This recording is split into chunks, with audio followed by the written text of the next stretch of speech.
Mentiroso! Foi assim que o Monark reagiu ao vivo depois de assistir a resposta que milhões de pessoas estavam esperando. Depois de semanas em silêncio, o Igor 3K finalmente resolveu falar e tentou desmontar ponto por ponto as acusações de que teria dado um calote de 10 milhões de reais no ex-sócio. Mas a resposta abriu uma nova guerra. Nos últimos dias surgiram versões completamente diferentes, documentos vieram a público, acusações pesadas foram feitas dos dois lados e até o nome de Sérgio Sacani entrou no meio dessa história. Vamos conferir nesse vídeo aqui, você que não tá com muito saco pra ver toda essa treta na íntegra, o filé de tudo que aconteceu até agora. Afinal, quem tá falando a verdade? O Igor realmente foi injustiçado pela internet ou o Monark apresentou provas que mudam completamente essa história? Eu sou o Marcelo Milos e depois da vinheta eu te conto.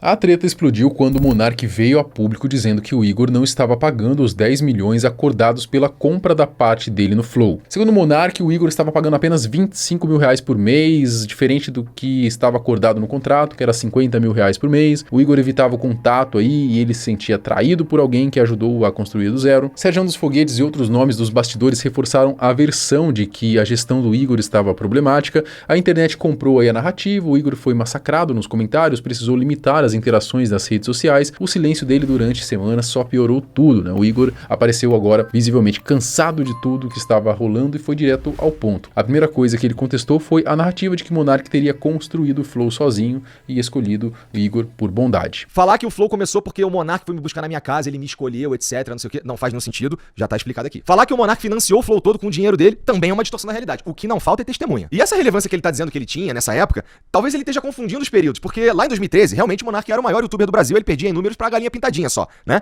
Só que depois ele começou a fazer uns vídeos que começaram a não ressoar com a galera que tava inscrita no canal dele, e os vídeos não funcionavam mais, ele parou. Então ele virou uma memória pros outros youtubers que faziam, por exemplo, vídeo de Minecraft, que foi uma outra leva no YouTube, que era a galera dos gamers. Segundo o Igor, o projeto surgiu de uma parceria em 2018, quando os dois estavam buscando novos rumos profissionais e a construção foi um esforço conjunto com toda a equipe. A ideia inicial do Igor era fazer um canal de unboxing, mas o Monark sugeriu então um formato aí de podcast inspirado em Joe Rogan e Jordan Peterson. A parceria nasceu ali, mas o Igor fez questão de deixar que nunca foi sustentado por Monark e que na época ele próprio ganhava o dobro do que o Monark faturava. Ele já tinha largado o canal dele, né, que agora não dá mais. Ele era sócio de uma produtora que faliu, né? E ele não tinha renda. Qual era o dinheiro do Monark? Era o dinheiro que ele tinha feito com o YouTube no começo e tava guardado, tava no PayPal, tava em dólar, alguma coisa assim que ele falava na época lá. E ele tava numa pira meio esquisita porque ele tava vendo que ele não tava fazendo dinheiro e ele tava só gastando dinheiro. E as indicações que eu tinha do que as coisas estavam meio esquisitas ali era chegar na casa dele e a porta cheia de buraco de soco. Quem tava assistindo as lives dele do contrato do Facebook que eu arrumei pra ele lá no final de 2018 vai lembrar disso. E é muito interessante o Monark falar que ele que tava bem e que me salvou e tudo mais, quando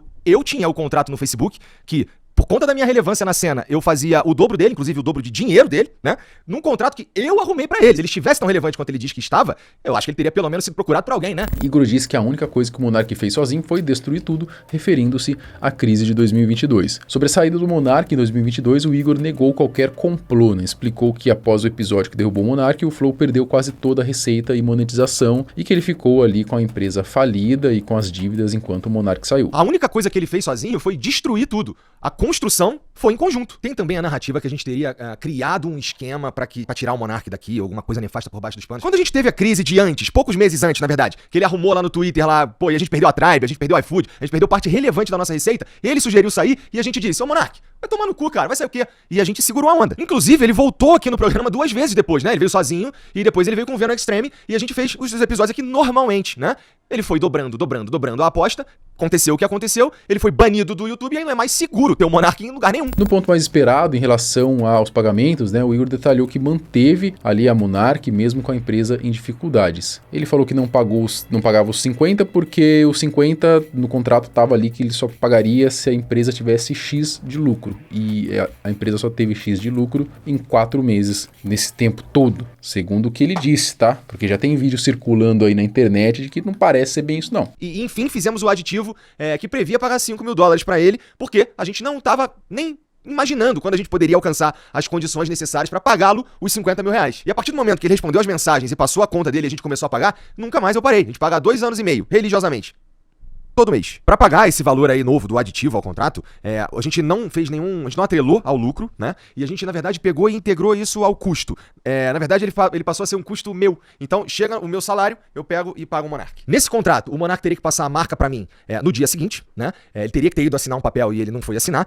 E eu teria que pagá-lo de novo quando a gente oferisse o lucro que tá previsto no contrato, né? Esse lucro que eu precisava pra pagar o valor de 50 mil reais pro Monark, eu consegui, ao longo desse tempo, 4 vezes. Porque, família, tem que pagar as dívidas que o Monark criou. Bom, disse que o valor ali foi atrelado a um aditivo contratual, que apesar do lucro limitado, ele continuou cumprindo as obrigações financeiras, disse que não deu calote, que é o próprio Monark que está dificultando as coisas. Imagina, por exemplo, eu só consigo pagar o Monark daqui a 10 meses. Então, obrigatoriamente, eu, além de assumir essa dívida, eu ainda tenho que assumir a possibilidade dela triplicar, porque eu não consegui pagá-lo, porque ele me atrapalhou por conta da circunstância. Não faz sentido, entendeu? Nunca teve calote, nunca teve meio contrato. Quem não tá cumprindo o contrato é ele, porque ele tem que me passar a marca, como foi assinado lá. E assim, passar a marca, eu não tô pedindo pra passar a marca, ela é minha, tá? Eu poderia ter processado o Monark 4 anos atrás pra tomar a marca dele. Aí eu escolhi não processá-lo. O contraponto foi forte, né? Segundo o Igor, o Monark é que não cumpriu a parte dele do acordo, que incluía a transferência aí da marca. Igor deu ali a entender de que quem está em débito contratual não seria ele. Sobre a falta de comunicação, o Igor disse que tentou ali contato por vias formais e Monark não respondeu. Alegou que recebia mensagens de números não identificados que dificultavam qualquer alinhamento e que a narrativa de que ele estaria fugindo não corresponde com a realidade. Bom, primeira coisa. Ele mandou uma mensagem pra mim, de fato, que eu fui ver depois, porque o meu número é vazado, que vazou na época da crise, né? O meu, do Jean, as nossas redes sociais, né? Todas operam de um jeito meio esquisito depois daquilo lá, porque todo mundo mandou mensagem tudo quanto foi lá. E aí chega pra mim uma mensagem do número aleatório, na época até sem foto, com um número de conta, falando pra eu mandar 50 mil reais, que era pra mudar isso e valeu, obrigado. E depois uma ligação, que eu também não vi, e ficou perdido no limbo. E essa mensagem que ele mandou, ele diz que não conseguiu entrar em contato com a gente. Ele também mandou uma mensagem pra um cara que trabalhava com a gente aqui no financeiro, que foi morar no Rio de Janeiro, e portanto não tem mais nada a ver com a gente aqui. E aí com essas 2 mensagens ele diz que não conseguiu entrar em contato com a gente. Sendo que ele tem o número do Jean, ele tem o número da Mariana, que é minha esposa, ele tem o número de várias outras pessoas daqui. E era só ele fazer um pouco mais de esforço, porque a gente tá no mesmo lugar, só ele ter vindo aqui, ido na minha casa. E a gente tentou mandar mensagem pra ele também, eu não sabia se ele tinha me bloqueado, porque eu mandava mensagem, não respondia nunca. E no fim, aparentemente, ele tinha trocado de número, não avisou ninguém, e aí chega um dia uma mensagem aleatória desse número, e como eu vou saber que essa é a mensagem do Monark? Ou só ter respondido os advogados, que a gente tentou entrar em contato por meio de advogados, com ele, com o advogado dele, a gente tentou de tudo. Então é uma fantasia dizer que a gente não tá respondendo o Monark, ele que não tá respondendo a gente. Muita gente que assistiu o vídeo do Igor achou as explicações coerentes e bem plausíveis, com detalhes contratuais e operacionais que a versão do Monark não tinha. A sensação que ficou para uma parte grande do público aí é que o Monark pode ter entendido a situação toda errada, misturado mágoa pessoal com interpretação equivocada dos termos ali do contrato e ido a público antes de ter clareza do que realmente estava acontecendo. A outra parte do vídeo foi dedicada ao Sérgio Sacani, que ele meio que entrou de gaiato nessa treta porque o Júnior do Redcast tinha dito lá que o Sacani, ele estava já há um tempo trabalhando no Flow sem receber, e aí o Sacani ia lá fazer umas pontas no Redcast, o Igor não estava gostando disso, deu a entender que o Igor estava meio que boicotando o Sacani por conta disso, né? Então ele trouxe ali um pouquinho sobre essa questão ali, ironizou essa versão aí de forma bem direta. Vamos começar a falar do Sergião, é preciso deixar uma coisa clara. Não é porque o cara trabalhou aqui no Flow e saiu, sei lá, por conta de uma incompatibilidade profissional, que ele sabe exatamente o que tá acontecendo aqui ou que ele é o conhecedor das coisas da internet, sequer o conhecedor das coisas do Flow. Tem uma narrativa aí dizendo que o Sérgio Sacani teria trabalhado aqui 2 anos sem receber para que a equipe pudesse ser paga, porque tá uma grandíssima dificuldade e não dava pra pagar a equipe, então ele abriu mão do salário dele. Segundo o Igor, o contrato de exclusividade com Sacani não foi cumprido por parte do próprio Sacani, que faltava várias vezes as gravações. Ele explicou ali que o programa dependia de um produto central estável e que a ausência constante do apresentador gerava prejuízos operacionais e tornava o modelo aí de negócio inviável. Pra dizer que o Sergião, ele nunca veio aqui sem receber, mas ele já recebeu sem vir aqui, várias vezes. A gente ficou um tempo tentando fazer com que o Sérgio viesse cumprir o contrato dele, que era um contrato de exclusividade, que previa que ele fizesse 3 programas por semana, que previa um salário pra ele fixo e que previa também um bônus que tinha a ver com que o canal fizesse de lucro. Ele simplesmente não vinha. Nem entrega pra marca o cara vinha gravar. Ele chegou a desmarcar 2 vezes e eu tive que fazer por um valor muito abaixo, que acabou atrapalhando toda a relação com a marca, com tudo, por causa da falta de responsabilidade dele. Teve mês que eu tive que pagar o Sérgio e a equipe e eles não vieram aqui. Teve dia que o Sérgio marcou, sei lá, um episódio na semana e com um cara que vinha dos Estados Unidos, o cara chegou aqui e ele não veio. Teve vez da equipe tá toda pronta aqui, a equipe extra, tá? Que a equipe dele não tava aqui. A equipe extra tava toda no estúdio ali preparando a live que ele ia chegar, quando liga pra ele atrasado meia hora já, ele tava em Brasília. O Igor disse que o Ciência Sem Fim foi encerrado por uma decisão de gestão baseada na falta de entrega profissional, não por ingratidão. Rejeitou a narrativa de que teria usado Sacane e depois descartado, dizendo que a relação profissional simplesmente não funcionou porque uma das partes não cumpriu o combinado, ou seja, jogou a bola novamente aí pro Sacane, né? E aí o Ciência Sem Fim teve que acabar, porque o público, as marcas, a construção do programa e do canal é feita em volta de um produto herói, né? Que não tava acontecendo porque o cara não vinha trabalhar. Aí, meu irmão, não tem jeito, não tem santo que sustente. Tivemos que fechar o programa. Tudo isso que eu tô falando aqui, família, tem prova, tá bom? A gente tem documentado. Eu não viria aqui na internet fazer um vídeo como esse, que eu não costumo fazer, que não tem nada a ver com o conteúdo do Flow, se eu não estivesse falando as coisas perfeitamente embasado. O Igor então terminou o vídeo dizendo que pretende encerrar o assunto definitivamente para focar na continuidade do trabalho da equipe atual. E o que ele mandou pra mim foi o seguinte, ó. Ficou combinada a gravação de 9 programas por mês. Aí, se um mês tem 4 semanas, divide aí 9 por 4, você vai ver quanto que dá. Que não dá 3 por semana. 3 por semana seriam 12 por mês. Então, primeiro erro aí. Segunda coisa que o combinado, que ele fala que eu apresentei projeto para ele, que ele recusou todos, né? Teremos uma editoria fixa de ciência no Flow. E contamos com a participação do Sacane. Aí ele fala aqui que o contrato com os hosts vão ser todos de acordo com a volumetria, papapá. Teremos novos conteúdos para preencher a grade do canal, que é exatamente o que eu tinha proposto para ele. Falou, cara, vamos fazer conteúdos novos? Ele tá aqui na mensagem que ele me mandou, entendeu? Ele me mandou a mensagem. Então, de ter uma editoria fixa de ciência no Flow, eu propus isso para ele, porque programa de ciência no Flow sempre dava bom, entendeu? E ele topou, tanto que ele me escreveu aqui, ó, e de fazer novos programas na grade ali, enquanto eu estivesse viajando. Então é isso, cara. Então, boa parte das coisas que ele fala ali não procede. Ele não costumava responder as mensagens, né? Isso aqui foi quando a gente foi revisar o contrato, tá? Foi revisar o contrato.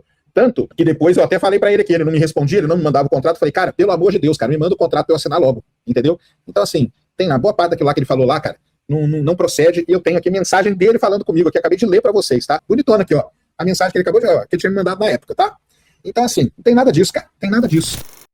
O Monark não esperou muito, né? Assistiu o vídeo de Igor ao vivo no podcast ali, Bruno Ayub, ao lado de Leandro Santana, né? E ele foi rebatendo ali ponto a ponto em tempo real. Sobre a origem do Flow, o Monark disse que foi ele quem procurou o Igor para poder fazer o podcast, que Igor não tinha ideia do que era podcast na época e que o nome Flow foi criado e escolhido por ele. Reconheceu que o Igor investiu dinheiro também no início, quase que metade, e que tinha uma produtora de vídeos curtos, mas negou ali que o Igor tivesse começado do zero depois da saída dele. Sobre o cancelamento, né, o Monark admitiu que a crise de 2022 foi causada por ele, mas argumentou que o Flow bombou justamente por causa das polêmicas dele também, que atraiu a atenção nacional, fazer um podcast ali crescer. Na visão do Monark, o Igor surfou na onda quando estava bom e cedeu à pressão dos inimigos quando a coisa desandou. E quando eu falo que eles estavam tentando destruir, me tirar da empresa e tudo mais, era eles uma galera tipo a Globo, uma agência de inteligência, um monte de gente, os esquerdistas, um monte de influenciador não queria que eu fosse no Flow. O que o Igor fez foi ceder as ondas dos meus inimigos e ficar junto com eles. É isso que ele fez, entendeu? Agora, se ele tava com um planejamento pra me tirar do Flow desde o começo, não. O que eu acho é, ele cedeu a pressão e se uniu aos meus inimigos pra... Mas você não nega que é uma pressão forte pra caralho. Eu não nego, eu assinei o contrato e deixei tudo na mão dele, porque eu confiava nele. O que me deixou puto, que me veio fazer, eu vim fazer esses vídeos e falar, é porque ele não quer cumprir o contrato e não me responde. O que eu achei filha da putagem e é uma filha da putagem. O ponto mais forte foi sobre o contrato, né? O Monark acusou o Igor de mentir ao dizer que pagava, né? Chegou a pagar ali os 50 mil em alguns momentos. O Monark falou que ele não pagou 50 mil em momento nenhum, e segundo ele só paga ali os 25 mesmo tendo ali uma lucratividade suficiente para poder cumprir o valor integral. Por que você demorou tanto pra receber? Começar a receber? Porque eles estavam passando por um momento difícil e eu não... E aí eles falaram, ó, a gente só pode começar a te pagar depois de um ano ou quando começar a dar lucro de novo? No contrato era quando começasse a dar lucro, entendeu? Certo. E aí eles podiam pagar, quando começasse a dar lucro, parcelas de 50 mil, que era o mínimo pelo contrato. Aí depois passou um ano, deve ter começado a dar lucro, mas eles começaram a pagar, mas pagaram apenas 25 mil. Por quê? Qual foi o argumento? Nenhum argumento. O argumento é a gente faz o que a gente quiser, a gente paga quando a gente quiser, porque não te tiramos fora. Não teve nenhuma troca de ideia do tipo, pô, Monark, o bagulho tá louco, mas... Não, é só agora vão conseguir pagar 25 mil. Eu aceitei durante muito tempo, porque eu gostava deles, entendeu? Não via maldade. Eu achei que eles eram ponta firme, né? Mas estava enganado. Admitiu ter assinado um contrato desfavorável, sem correção monetária e com pagamento condicionado a lucro, mas disse que fez isso por amizade e confiança e que agora se sente traído. Sobre a marca, o Monark foi categórico, né? Disse que no contrato não existe nenhuma obrigação dele de transferir a marca Flow pro Igor, né? E que ela continua sendo dele por direito. Aí vai ficar essa bagunça agora, né? O Monark não quer abrir mão da marca e o Igor também, de certa maneira, acaba ficando um pouco preso e ligado ao Monark enquanto ele não pagar, né? Nesse contrato, o Monark teria que passar a marca pra mim No dia seguinte... Não tem nada disso que eu teria que passar a marca pra ele no contrato. Não tá no contrato? Não, eu abro o contrato e te mostro aqui e você lê. Mas no contrato não tem nada que eu tenho que passar a marca no contrato, não. Isso é mentira. Mais uma mentira do Igor. Rebateu também a questão do contrato, dizendo que tentou falar com o Igor várias vezes, inclusive com a Mariana, a esposa dele, né, e com outras pessoas próximas, mas teria sido ignorado todas as vezes. Ele diz que não conseguiu entrar em contato com a gente. Por que tu não mandou pro Jean, que é o que ele vai cobrar? Por que tu não mandou pra mulher dele, que eu aposto que tu tem Eu também? mandei pra mulher dele. Tu mandou pra todo Mandei mundo? pra todo mundo. Falei, o Igor não quer falar comigo. Ela não respondeu também. Isso aí é caô, cara. O Igor é mentiroso, cara, infelizmente. Mandou pro Jean, porque é o que ele já vai cobrar ali. Pro Jean não, mas pra Mariana, a esposa dele, não tá valendo? Ele tem o número da Mariana, que é minha esposa. Eu mandei. Tem o número de... Ou só ter respondido os advogados, que a gente tentou entrar em contato. Não tentou ter contato nenhum. Não recebi e-mail, recebi porra nenhuma. Eu já falei várias vezes, cobrei várias vezes, tá pagando 25 mil. Ele sabia disso. Era só ele começar a pagar, pô. Por que nunca começou a pagar o contrato? Só cumpre o contrato, cara. Depois da live, né, o Monark foi pro X, postou o contrato ali com dados pessoais apagados pro público ver com os próprios olhos, né? O documento mostra a venda de 49,75% da empresa por 10 milhões, parcelados em 200 meses de 50 mil reais, né, o que dá quase 17 anos de pagamento. O Monark usou o contrato para provar que a marca Flow estava registrada no nome dele, né, como pessoa física e não na holding da empresa, o que significaria então que a transferência que Igor alega não ter acontecido nem poderia ter sido feita da forma como o contrato estava redigido. Realmente no contrato ali não tem muita coisa a respeito dessa transferência não. Com o contrato publicado, a treta meio que saiu do campo do me disse, né, e entrou ali num campo mais documental. Agora quem quiser pode ler as cláusulas e tirar as próprias conclusões, mas eu já digo que o contrato me parece ser bem meia boca, sabe? Um contrato ali de 4 páginas só, um negócio bem esquisito mesmo. E a bola voltou pro lado do Igor, né, que vai precisar responder com documentos próprios, talvez se quiser manter a versão que apresentou, principalmente porque está sendo acusado de mentiroso, né? Será que o Igor vai vir? Vai falar alguma coisa, né, novamente a público, falar sobre essa treta? Será? Sei, né? Agora que ele já entrou mesmo, eu acho que ele poderia vir de novo. É mais conteúdo pra gente aqui por enquanto, né? Mas aí, por enquanto a treta tá nisso aí, rapaziada.